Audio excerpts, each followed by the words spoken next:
But to look like this, and I know Aaron Judge is not playing, Steve, I feel like I'm having the same conversation with the Yankees year after year after year. Yeah, you know what's interesting is that when we follow a certain team, we experience what it's like for them, year after year. But the reality is every other fan base feels the same way about their team. I do a lot of, local shows in different cities, in baseball cities, and they all have the same thing. They all go through it every year, and it's just the nature of this game. Now, this year for the Yankees, I think that look, you lose Aaron Judge, who's, not only your number 2 hitter and a big power bat, but one of the best players, if not the best player in the game. Then you lose Stanton, your number 4 hitter. Then at some point they lost McMahon, their number 7 hitter. Then Jazz missed a couple games, your number, 5 hitter. Then, you've got Goldschmidt now who's gone into a bit of a slump, but, the Wells, the catcher, was hurt. So that, they've had so many different things that have gone on. But the bottom line is when you have a superstar player around which you build, when that guy is out, you are a different team. And, the offense has just gone cold. Right when Judge went down, at one point they were 12-8 without Judge. And then it really has cooled off since then. They were like 4-14 or something like that after that start where they were playing some better baseball. But, they're lacking significant offense right now. And you don't build a roster that has a backup for Aaron Judge. You don't have it. And so when that guy goes down, you need other people to produce and deliver. And what you can't do is start to play poor fundamental defensive baseball. And that's what's happened. I mean, the number of unearned runs that they've given up over the last 16, 17 games is like 29, 30 unearned runs. It's effectively spotting the other team 2 runs per game and saying, okay, now we're ready. We're going to go get you. You're chasing your tail all the time, and that's where they have found themselves. Totally fair. And look, they're going to get Judge back. They're going to make the postseason, but they're all in. They need an all-in move. Scooble's the name that's being thrown out there the most, Steve. That said, if they get Fried back and they get Rodon back, I like their rotation going into October. If it's not Tarek Skubal, give me another all-in type move Cashman and the 2026 Yankees could potentially make. Yeah, I don't think it is Skubal. I think it's Mason Miller. I think they have to go to San Diego. The Padres desperately need starting pitching, and they desperately need outfield offensive production.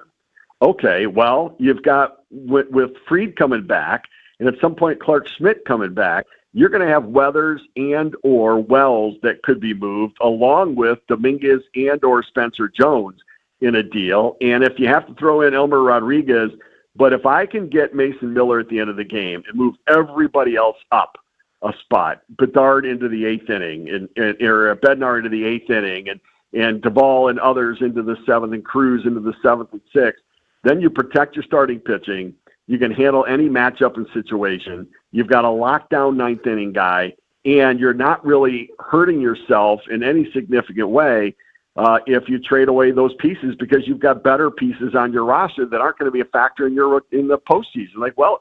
The likelihood is that Warren is not going to pitch Wells is not going to pitch Warren's not going to pitch in the postseason. Sorry, in the rotation. So you've got other options where you can go there. I think that Mason Miller is the go-to move. I absolutely love it. I mean, he's the best reliever in the sport. He's under team control. Sign me up right now. Okay, Steve. Skubal. I made the case at the start of the show. I get it. He's the player from a rotation standpoint that could alter a whole lot. If you're Milwaukee, you put him with Mizorowski. If you're Dombrowski and the all-in Phillies, you put him with Sanchez and Wheeler. Tampa Bay says, hey, we're going for it over the final 2 months. We'll make a move of that magnitude. Is there any chance, though, the Tigers, who had a terrible, terrible May where everything went wrong, aside from that, they're in a wide-open division. Cleveland has their problems. Are the White Sox ready to win yet? Is there any chance the Tigers play well here over the next 2 weeks and say, you know what, the hell with that, we're going to try and keep them and try to win the division? Oh, I think there's still a chance. Sure, they've won 7 of 8. They've won 4 in a row. They're 8 games under 500, but they're only 4 games out of the third wild card spot right now. So, yes, I think if they play well going into the All-Star break and come out of it playing their best baseball, then 100%, I think they could look at it and think, let's go for this thing And, we've invested to be all in this year. Let's go all in and try to make a run, and let's try to buy instead of sell. And so I think it's too soon to tell. So with so many of these teams, it's going to come down to, like in college basketball, and even the NBA sometimes, whoever comes out at the start of the third quarter ends up winning a game, right? After halftime, whoever comes out, gets off to that good start, they make their run, they can hold somebody off. It feels like that's what the baseball season is going to turn into. Coming out of the All-Star break, those first 10 days out of the break are going to be so critical because they're going to define who's in, who's out, how they're looking at themselves, which direction they're moving. And so I think it's going to be a later developing trade market.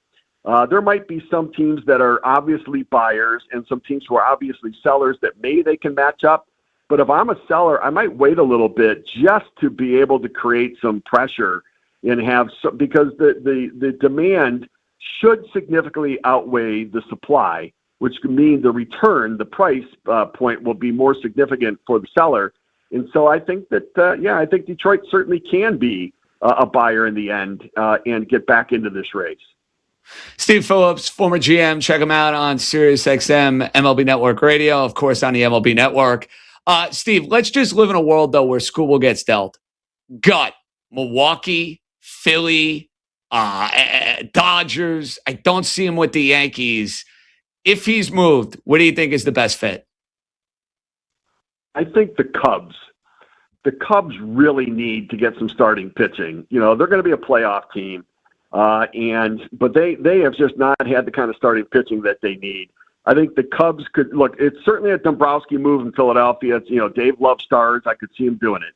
Atlanta could absolutely use Skubal to go up front with Sale in that rotation and make a difference. And Alex Anthopoulos has made big moves at the deadline before, adding David Price and Troy Tulowitzki in the past. And so you could find any number of teams. Milwaukee would be a great place to go. Tampa Bay would be a great place to go. Put them up there with McClanahan or Rasmussen in the rotation.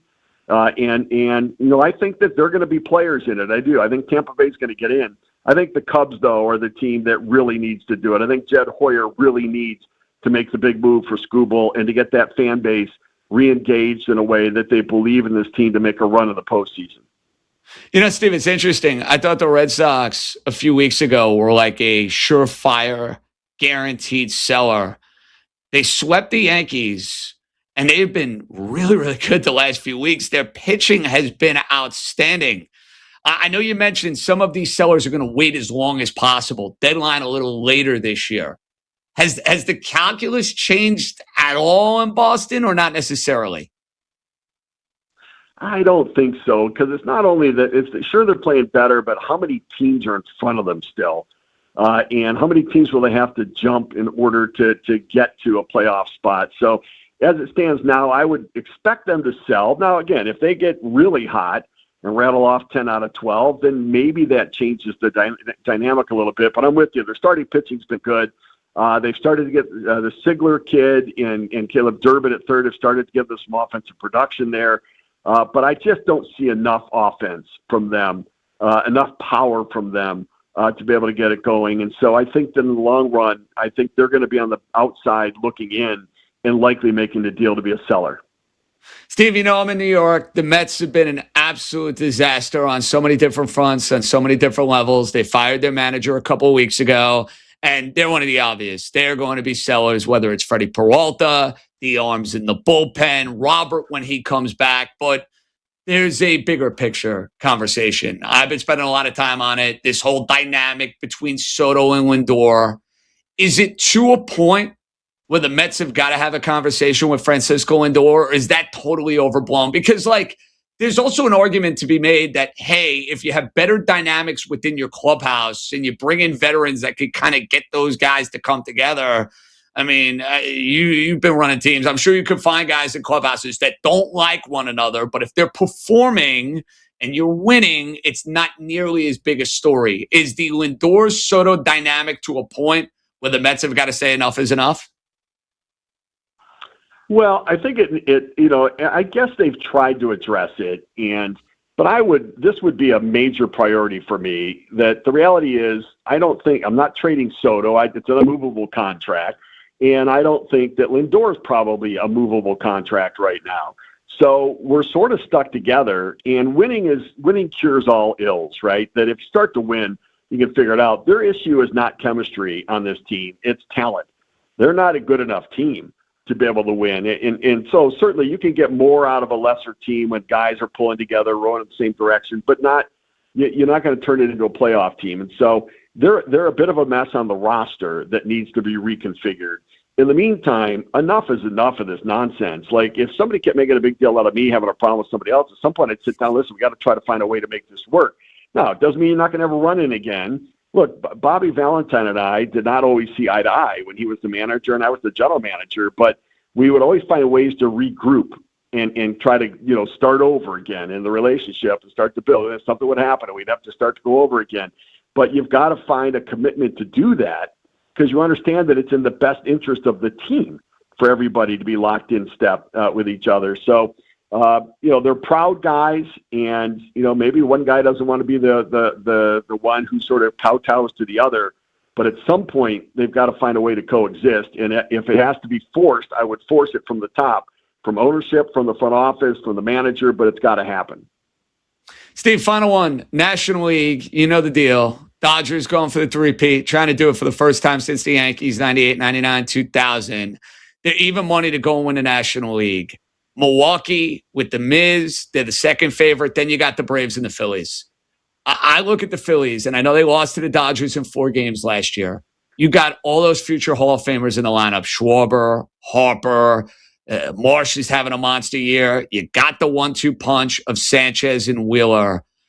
I'd make the argument they're the biggest threats to the Dodgers within the National League. Are you on the same page, or are you looking at somebody different? I think Milwaukee probably is. The only thing about Milwaukee is, they're 5th in runs scored and they're 28th in home runs. And, the currency of offense in the postseason is home runs.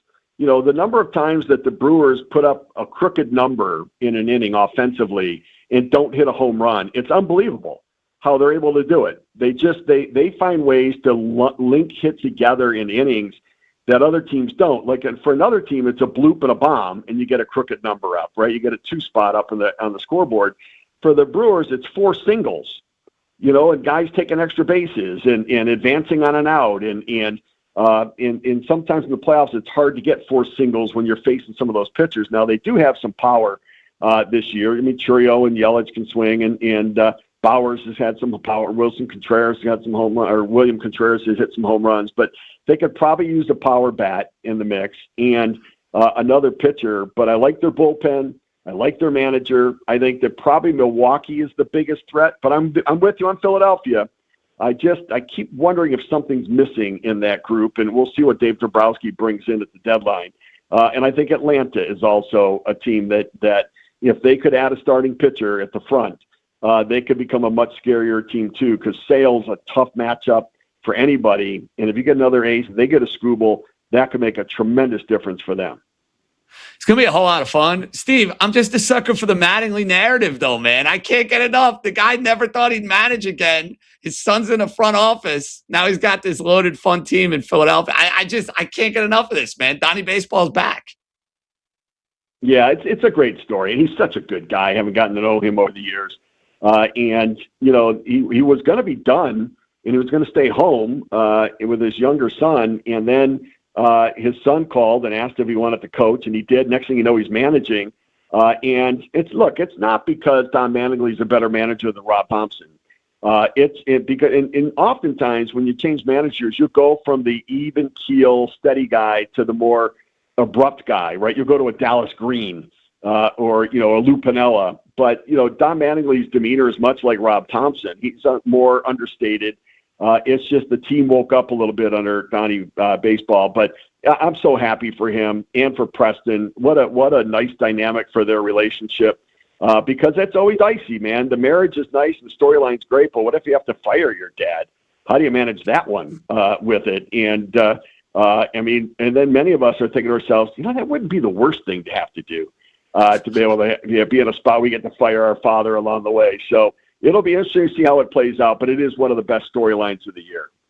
Steve, you're the best, man. Give Dog hell. Appreciate a few minutes, and we'll be watching and hit him straight, okay? Make sure you hit him straight.